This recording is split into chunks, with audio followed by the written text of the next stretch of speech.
Hello everyone, welcome to my another video. তো দেখতেই পাচ্ছেন আমার সামনে মোস্ট ভাইরাল একটা আইসক্রিম, সেটা হচ্ছে সেভয়ের ক্ষীর, মানে শাহী ক্ষীর আর কি। তো প্যাকিংটা কিন্তু খুব সুন্দর। তো চলেন এবার এটা আনবক্সিং করা যাক।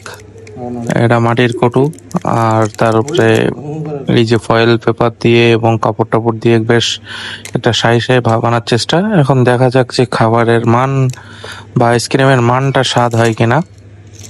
তো আমি ইতিমধ্যে খুলে ফেললাম। যদি একটু আপনাদের একটু ক্লোজ লুক নিয়ে দেখাই, তো দেখতেই পাচ্ছেন এই হচ্ছে আইসক্রিম।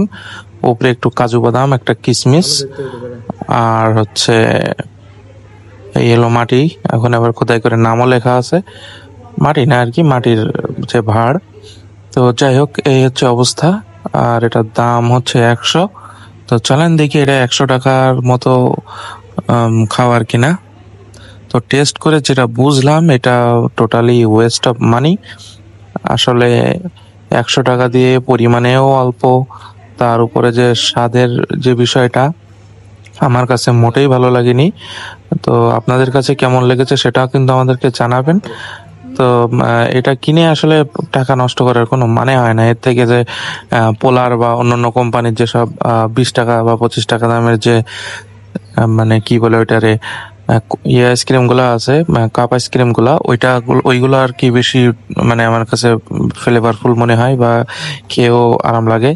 এর মধ্যে হামরি কোনো স্বাদ পাইনি আমি। আর জাস্ট কয়েকটা বাদাম আর এরকম একটা মাটির ভাঁড় দিয়ে জিনিসটা 100 টাকায় বেচা একটা জিনিসটাকে হাস্যকর বানিয়েছে আমার কাছে। তো আপনাদের মতামত জানাতে পারেন। আর এটা not worth it, waste of money totally. So thank you for watching.